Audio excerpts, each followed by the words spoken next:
Dako kay ng kalahian ang namunal ka tungod sa imong kasuko ug namunal ka tungod sa imong pagbadlong. Kaya na no, minyo ka? Ha? Minyo ng diretso. Sige, magkita-kita. Kung may uyab ka, pagpresentar dire, pareha dire. Sige, ito mo sa ngit-ngit, tagbo-tagbo. Ano yung mga buntis mo, magdangop mo ginikanan. Samo, tunawin mo ka ba? Kung sa may nagibot dito sa kalubian, hindi ka mo naman duha. Salamat ka na yung nanay, buha ka kayo mo. Lubluan, ikaw sa pabanaso sa lubluan. Maoy. Oy, oy. Keklim ito sa ikutluan, ikaduhaan man. Ano ka usapa man mo? So agree gyud ko ni Lola. Kung imong kasaban imong anak, kinahanglan nga nakapahibaw na kadaan ug nasabtan na niya ang imong mga balaod.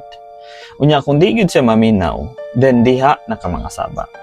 Ayabot pa nga saba tungod kay nasuko ka. Nangasaba ka tungod sa imong gugma sa imong anak.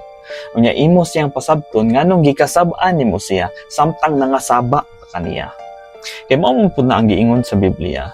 Sa 22:6 sa Kawikaan, tudloi ang bata sa saktong dalan nga iyang lakwon para inigdako niya di siya masaan. 22:15 sa Kawikaan, ang kabuang nga naa sa kasing-kasing sa bata apan ang pagbunal sa pagbadlong ang makapawagtang niya.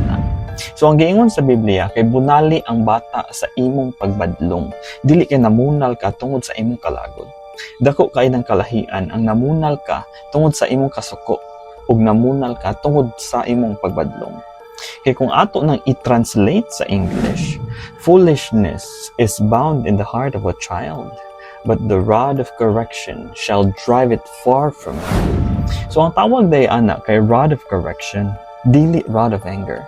Sayop ka kung sa pagtudlo nimo naglagot na ka.